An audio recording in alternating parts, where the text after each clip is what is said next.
Ladies and gentlemen, welcome back to NFC Now. I'm Julien Virgin. That's David Oblas, and we're joined here by Detroit's very own, the one, the only, Travell Miller. Travell, what up, though?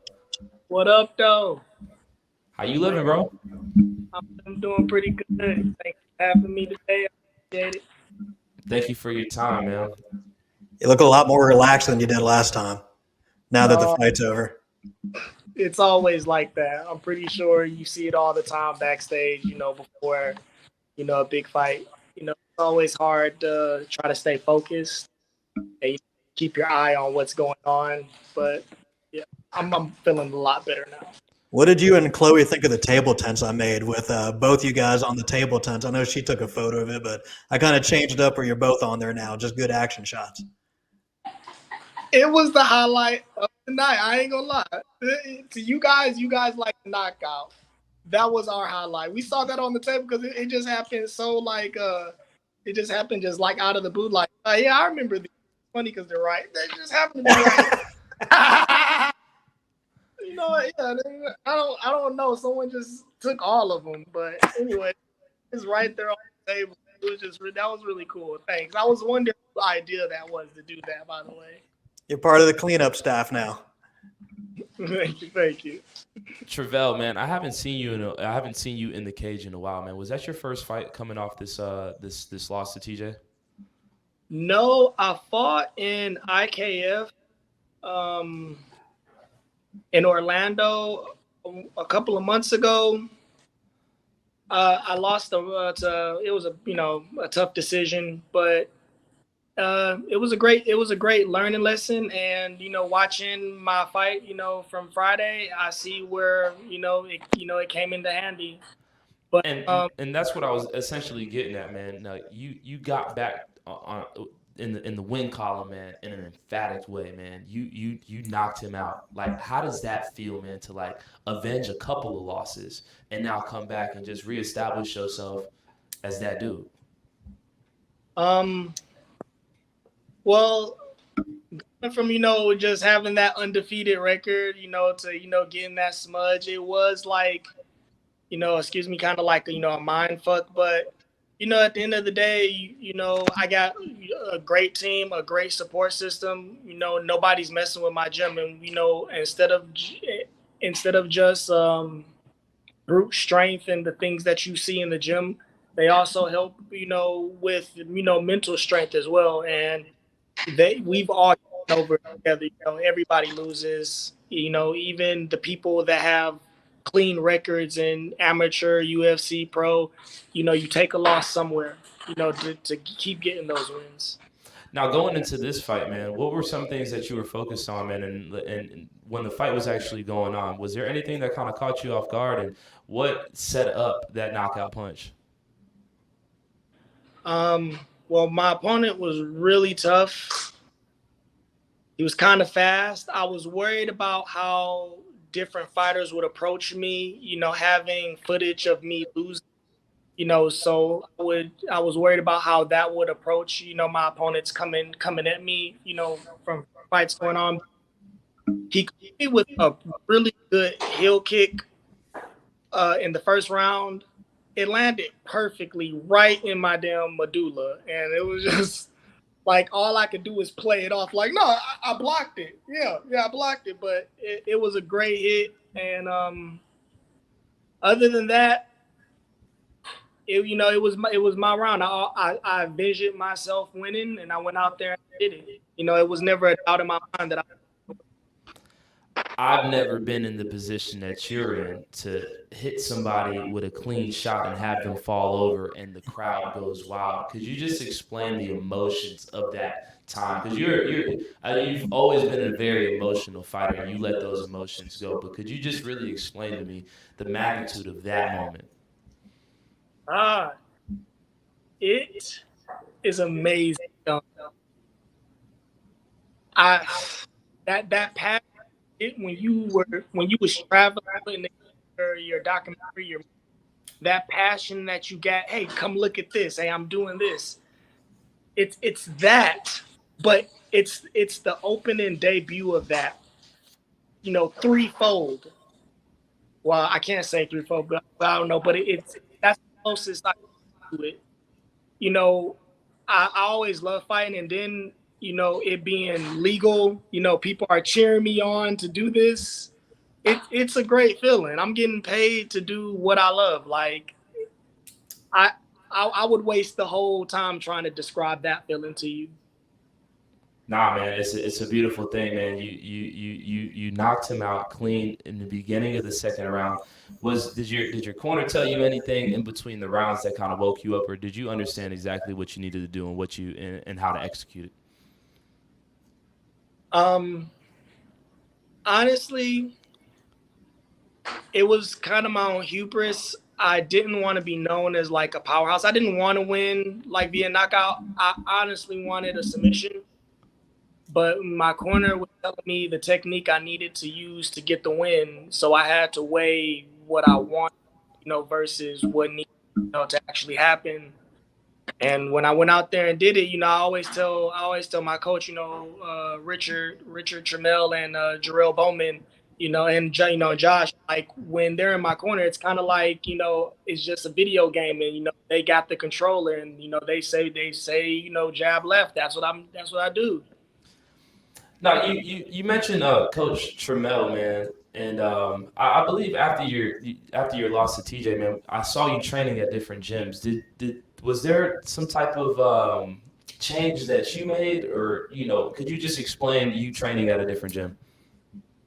Well, it was just I wanted to get uh I wanted to get the love for it back.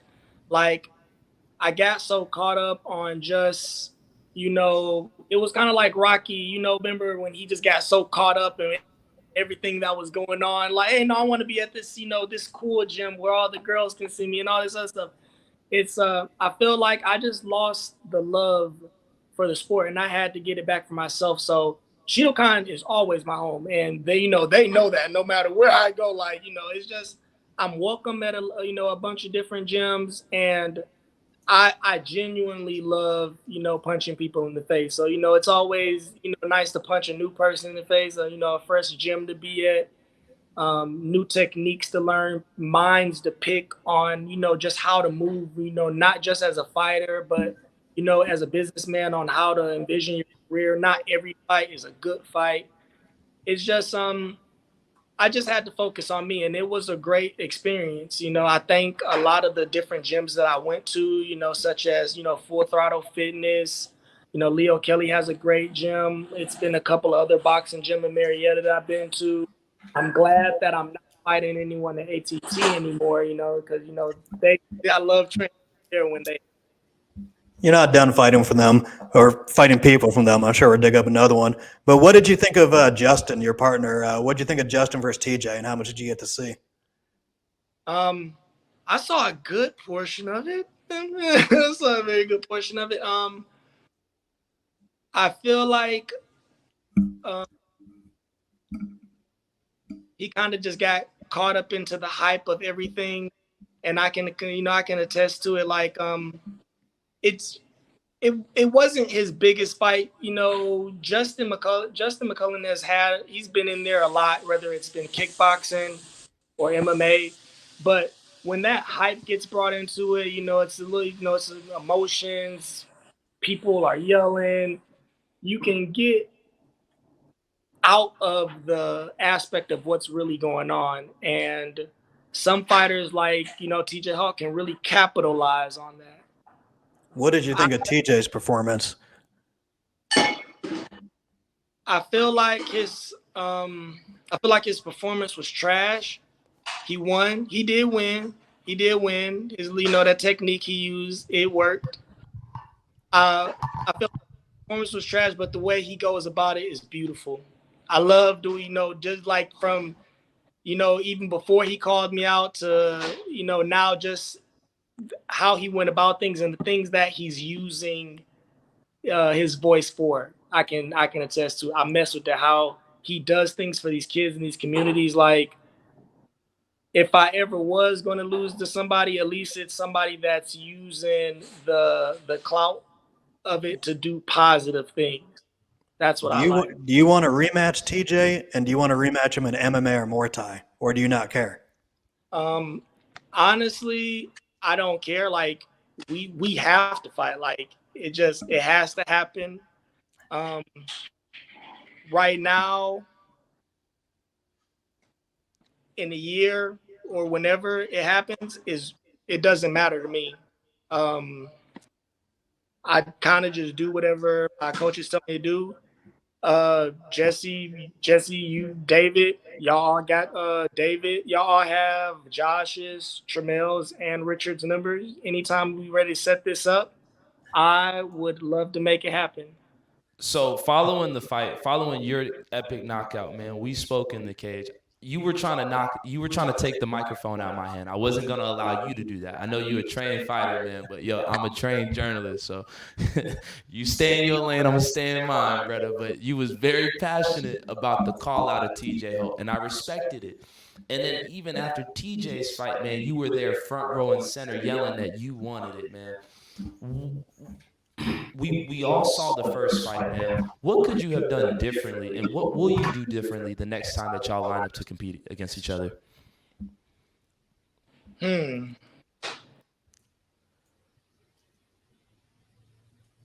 can just train harder.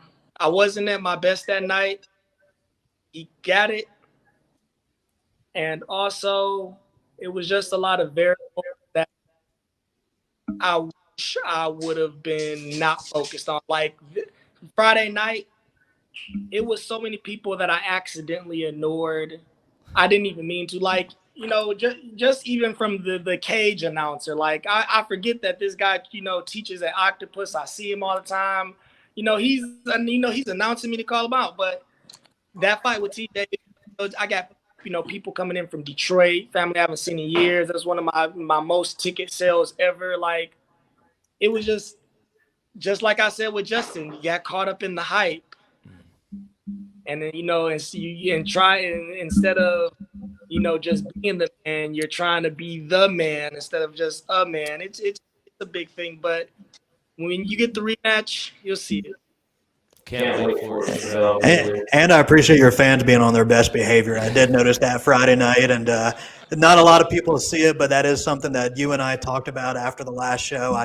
I made my request that you speak to your fans, and stuff happened at the district that shouldn't happen again. We handle like men, and we handle it privately, and your fans did an excellent job Friday night. They're loud, they were supportive of you, and I think that helped you out tremendously.